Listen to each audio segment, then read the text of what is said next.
Pergunta de Luigi. Luigi, Poderia comentar, por favor, a seguinte passagem do Evangelho?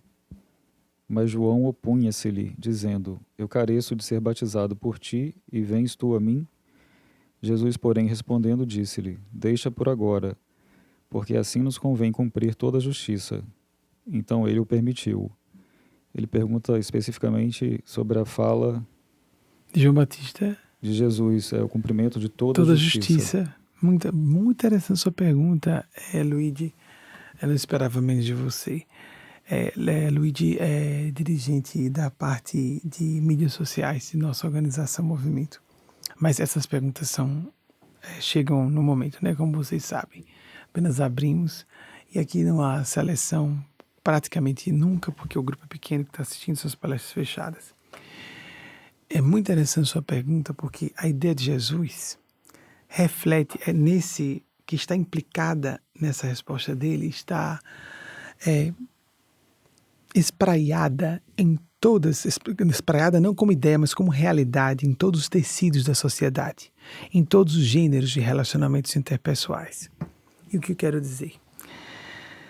Quando nós estamos crianças, que estamos por um período, assim como estamos encarnados, é muito comum que crianças tenham um nível evolutivo superior a seus pais, suas mães. Permitam separar, tá certo? Porque eu acho injusto o genérico ser pais. Em inglês ainda tem um parents, mas que a origem latina é pai de novo.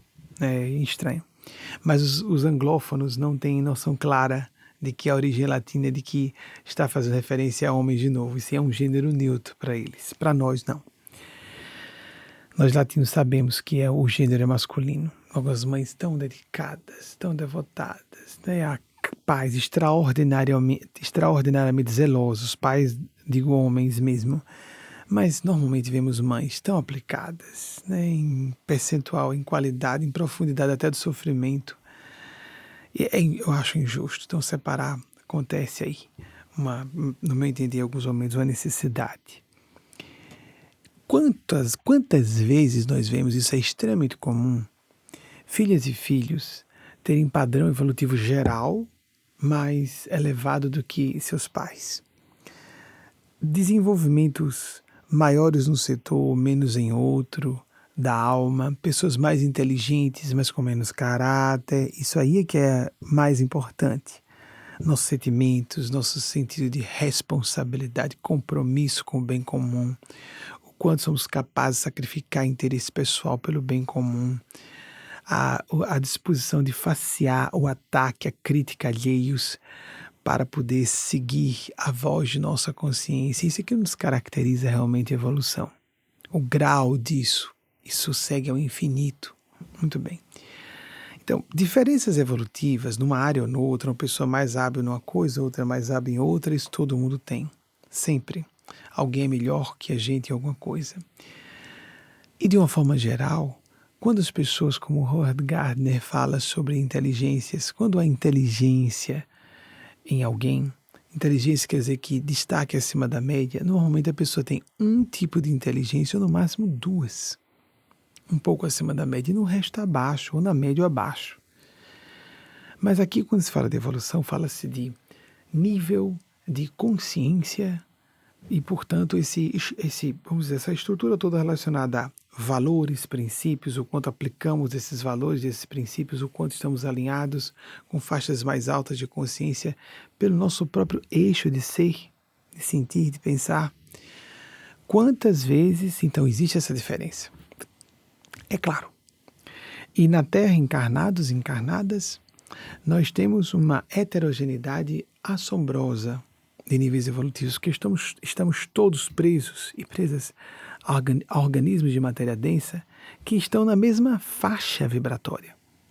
Nossos espíritos não estão, mas o corpo está. Então convivemos com gente que nós não conviveríamos se estivéssemos desencarnados todos, livres da matéria densa todas.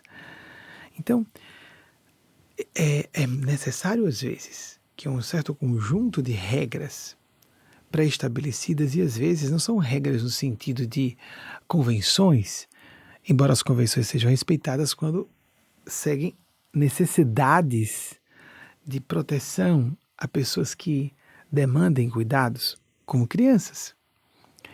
Não há regras por serem regras, convenções por serem convenções, não.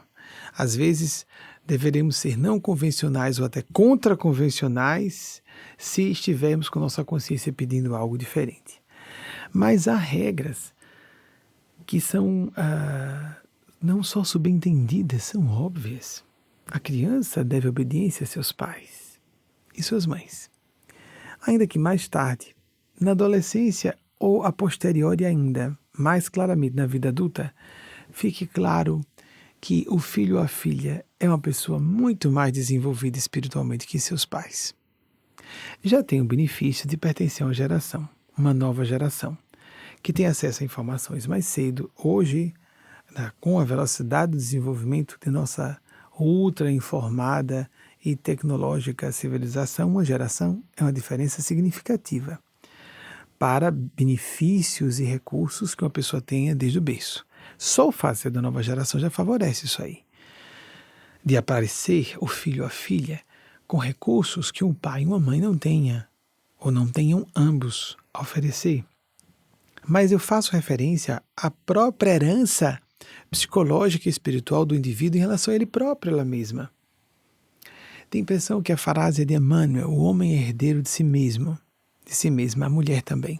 Nós herdamos características que nos vêm inativas ou são potenciais de outras encarnações desenvolvidos, e a gente percebe quando rapidamente, facilmente, aprende alguma coisa, desenvolve uma habilidade sem ter sido treinado, ter tido experiência suficiente para tão rapidamente desenvolver aquela habilidade, mesmo que alguém diga, não, mas a habilidade que eu tenho é com eletrônicos, e não existe eletrônicos em outras vidas, mas você desenvolveu uma inteligência em outras vidas, que é agora aplicada nessa área.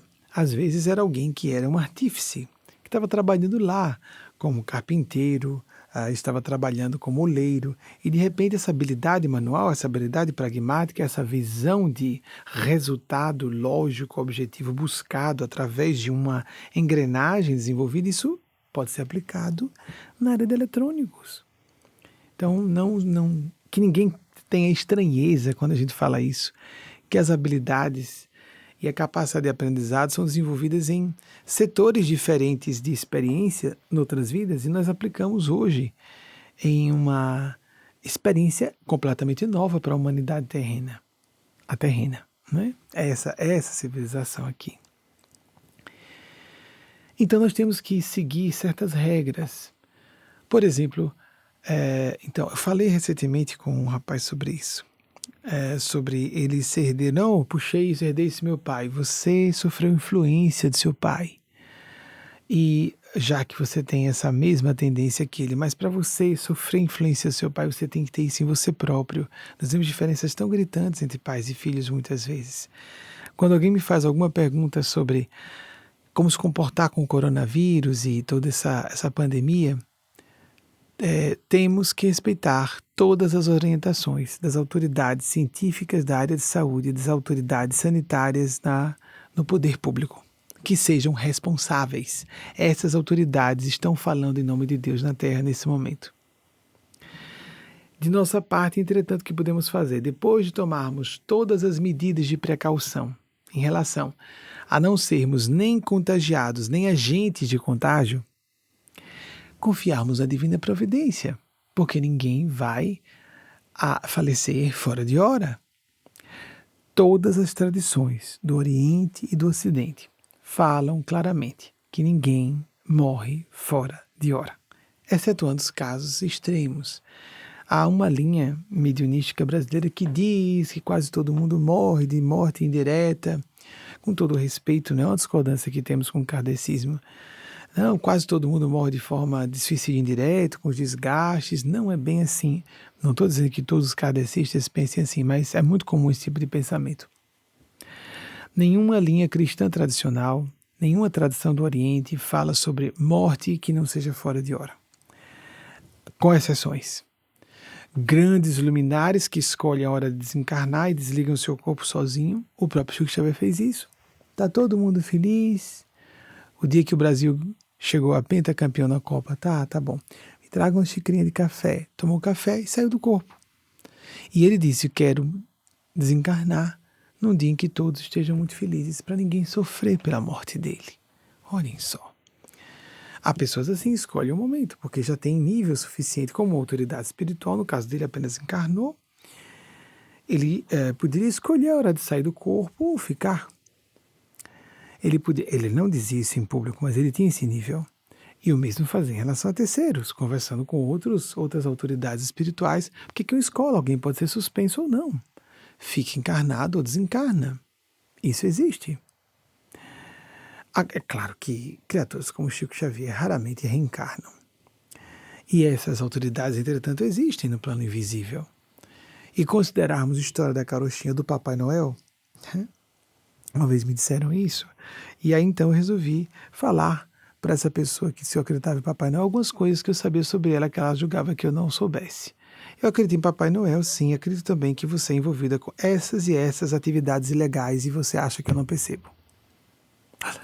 A pessoa tomou um susto. Também acredito em Papai Noel, que você quer dizer o mundo espiritual, não é? Eu conheço seus segredos, você que não conhece os meus. Então, acreditar em espíritos, acreditar em mundo espiritual, eu não vejo.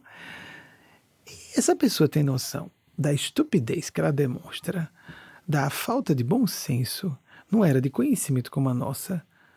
É onde está o seu dinheiro.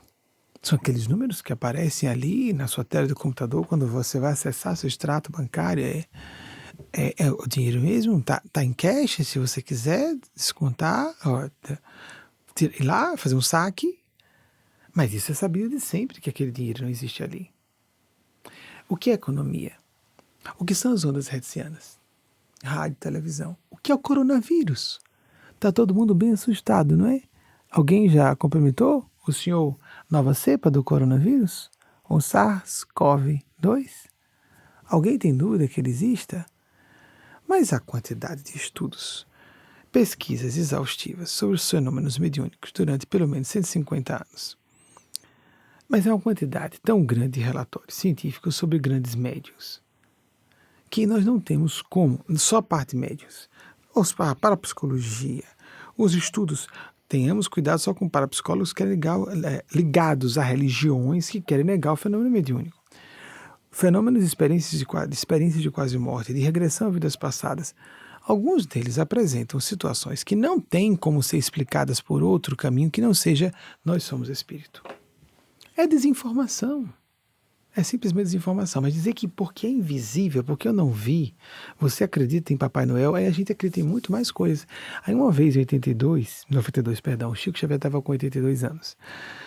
Um jornalista mais disparatado resolveu, estou citando Chico Xavier, apesar de desligar os movimentos espírita, com todo respeito aos espíritas, apenas porque ninguém vai ser salvo por pertencer a essa ou aquela religião. Isso é um ledo engano.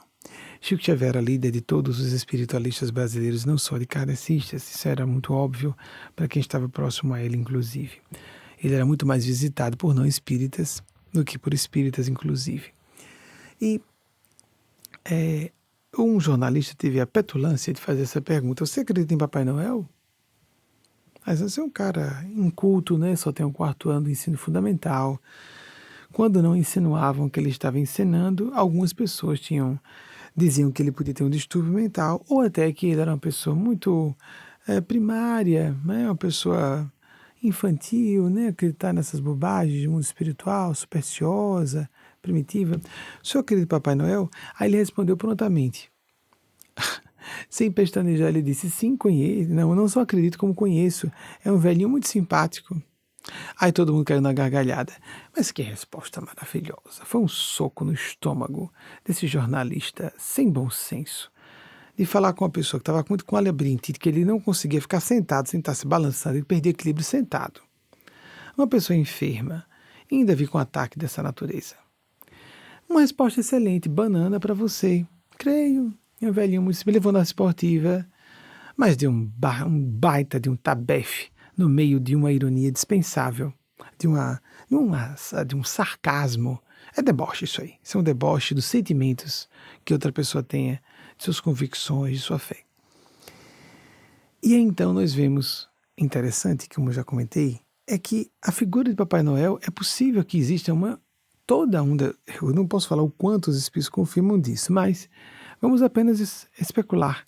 Se crianças no mundo inteiro, de coração puro, em sua fé naquele momento, não que aquele espírito depois da morte não seja tão puro assim quando ficar mais velho, aquela criança, aquele espírito que está encarnado naquela criança, mas na idade infantil, com muita sinceridade orando para Papai Noel, vocês acham ou não que a espiritualidade responderia? E pode existir todo um departamento no plano superior do bem, as faixas do bem, dos anjos de Deus, que respondem a essas crianças, que compensam essas crianças com a frustração de fazer um pedido que, digamos, um presente, um brinquedo muito caro que seus pais não possam adquirir e que a compensem de algum modo pela frustração que elas vão sofrer. Não existiria? É claro que existe.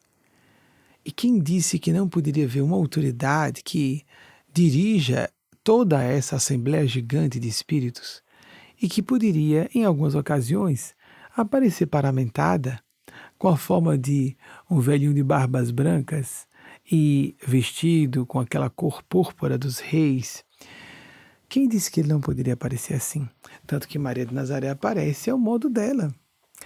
No Japão aparece como uma japonesa, no México apareceu como a índia, no Brasil apareceu como a negra, na Europa apareceu como a europeia de traços franceses para Bernadette Soubirous, com traços de uma iugoslava para os meninos e meninas de Medjugorje.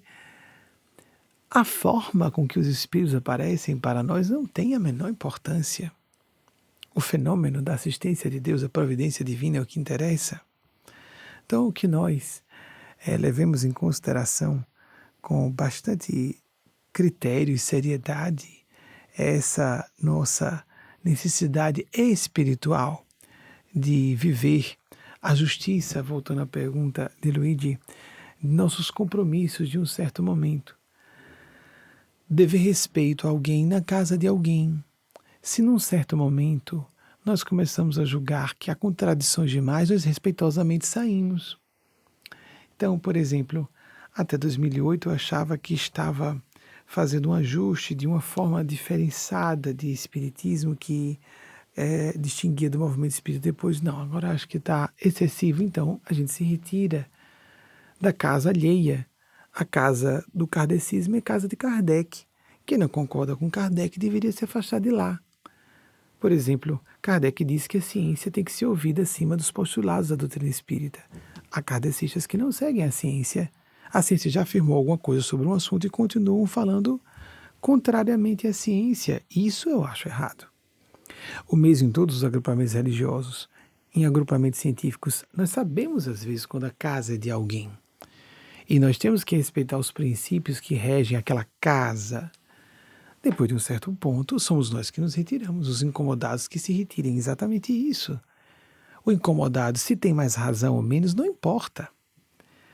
Nós, às vezes, usamos o pretexto de julgar que estamos, fazemos mesmo essa avaliação, por pressupormos que estamos com mais razão. Isso é a espiritualidade sublime que vai dizer. Quando desencarnarmos é que vamos saber que por eu estar com mais razão, tenho o direito de ficar aqui e todo mundo me ouvir de qualquer forma. Não. Não. E nós não seremos salvos por pertencermos a essa ou aquela religião.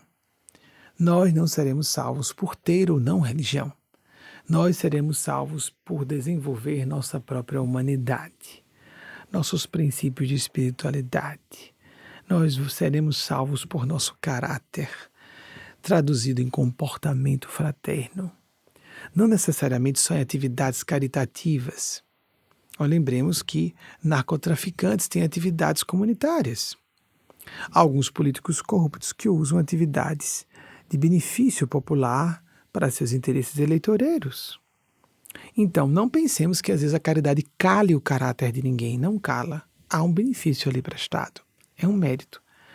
E pode se traduzir em caridade material, em atividade material, o amor, sem dúvida alguma.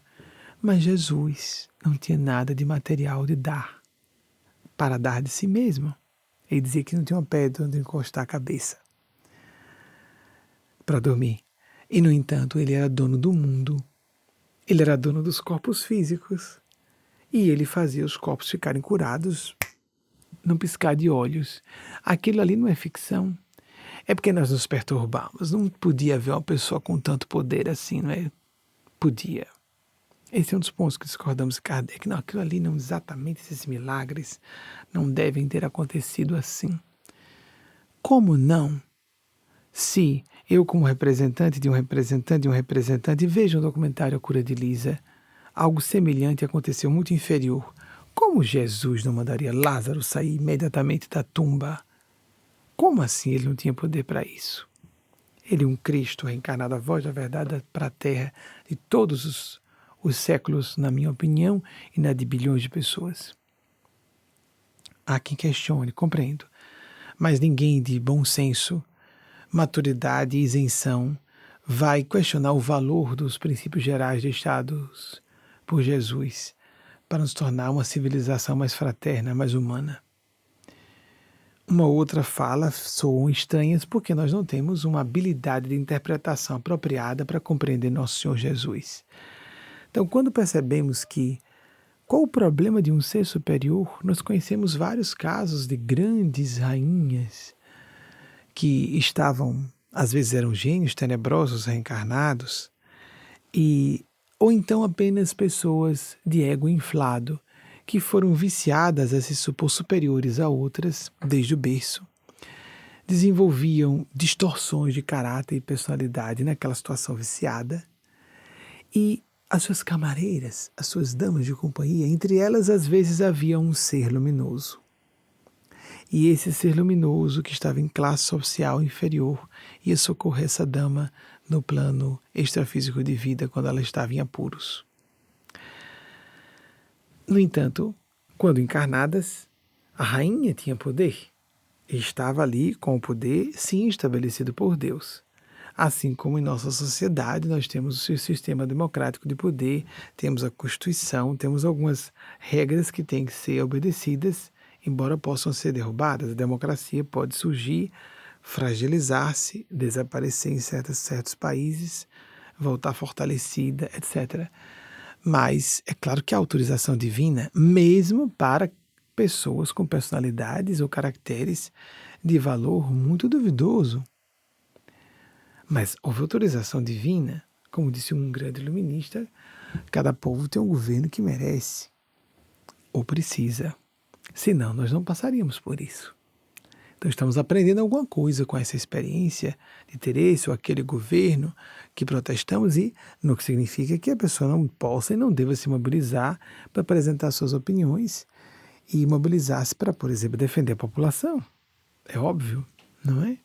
Então, seguir o princípio de justiça, devo cumprir, essa pessoa é inferior a mim. Moralmente, eu me sinto uma pessoa mais desenvolvida e nós devemos avaliar isso. Isso não é arrogância, isso é lógico. Uma mãe que diz, eu que tenho que tomar providências aqui diante de uma criança, não se sente arrogante quando está avaliando que ela tem que tomar decisões pela criança. Um professor em sala de aula com crianças ou adolescentes dá uma voz de comando, ele não está se sentindo especial, arrogante ou orgulhoso, embora possa ser tudo isso, mas a atitude de ser responsável não tem nada a ver com orgulho ou com soberba. Na relação interpessoal no plano espiritual, nós temos que avaliar, mas sem presunção e sem complexo de inferioridade. Eu estou à frente dessa pessoa ou não estou? Se a gente não está à frente, deve silenciar respeitosamente. Mas se a gente estiver à frente, significa que a gente é mais responsável. Não para dar comandos, mas para tomar providências. Mas não que desrespeitem, por exemplo, quando a gente está na casa de outra pessoa. Se eu estou no lar de outra pessoa. É diferente, por exemplo, houve situações em que nós estivemos aqui alugando casas nos Estados Unidos que os senhorios não têm uma postura muito respeitosa. Por 2 vezes nós vimos isso. A pessoa entrar na casa que foi alugada. Naquele momento, a casa alugada é o lar de outra pessoa, não é mais. É minha propriedade, mas eu fiz um contrato. Eu não posso entrar sem avisar. Eu não posso bater na porta, chegar com visita sem avisar. Não, é o lar de outra pessoa. Então, nesse sentido de lar, por isso que eu disse que o kardecismo, no sentido, é o lar de Chico Xavier, no século XX, é a minha opinião, e de Kardec, no século XIX, sem dúvida alguma. Continua sendo. Princípios elementares que não sejam atendidos os dois, as pessoas estão sendo desrespeitosas. podem estar acertando muito em outros sentidos, mas estão errando bastante nos aspectos mais sérios que darão contas no plano sublime. Quer acreditem, quer não. Quer acreditem, quer não, porque vão dar contas. Já estão dando contas. Suas vidas revelam um pouco, mas muito mais quando chegarem do outro lado.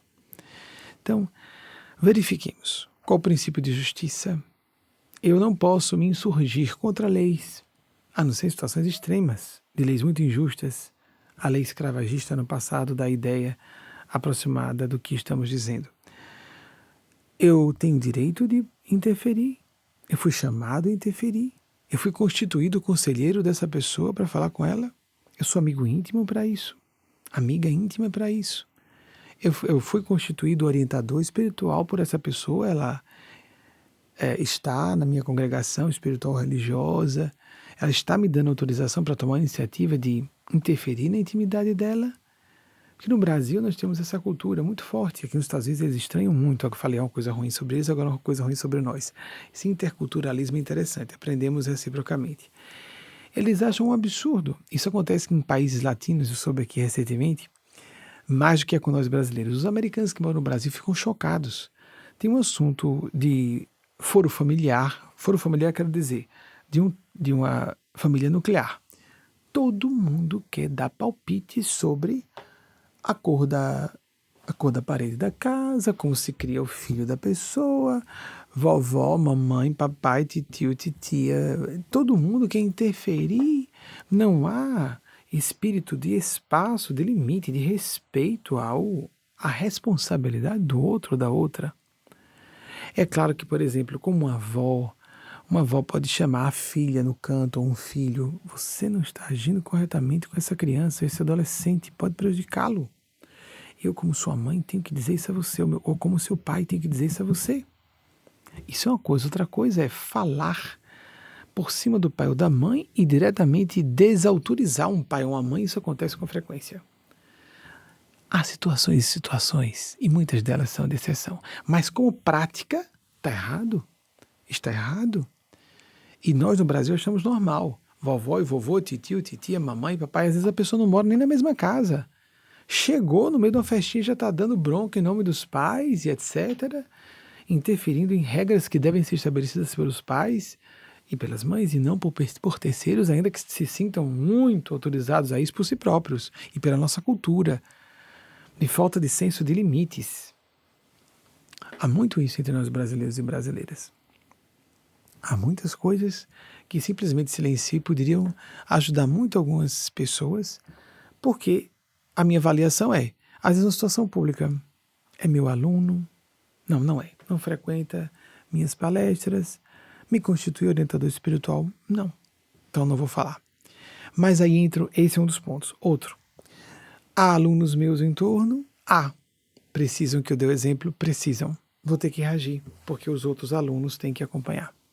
Outras, porque a minha atitude vai ser muito mais efetiva em caráter educador do que eu falar numa palestra. Uma pessoa falou uma asneira em público, a gente ignora. Mas uma pessoa falou alguma coisa em público e que outras pessoas precisem saber como é o correto reagir, ou seja, não por um impulso de ego. Quanto mais a gente puder, embora o ego constituído seja saudável e deva ser saudável, há escolas de psicologia que trabalham em terapia apenas para fortalecer o ego das pessoas. Muitas têm problemas pré-neuróticos, não têm um ego constituído. Então, embora o ego seja saudável para se defender, está correto se defender. Defender os brios, a dignidade pessoais, sem dúvida. Mas o quanto a gente puder agir no campo da responsabilidade, da consciência do espírito, melhor ainda. Porque inclui o ego. Engloba, mas vai além. Vai além no sentido de amplitude de percepções e de elevação de sentimentos. Quanto mais nós pudermos fazer isso, melhor.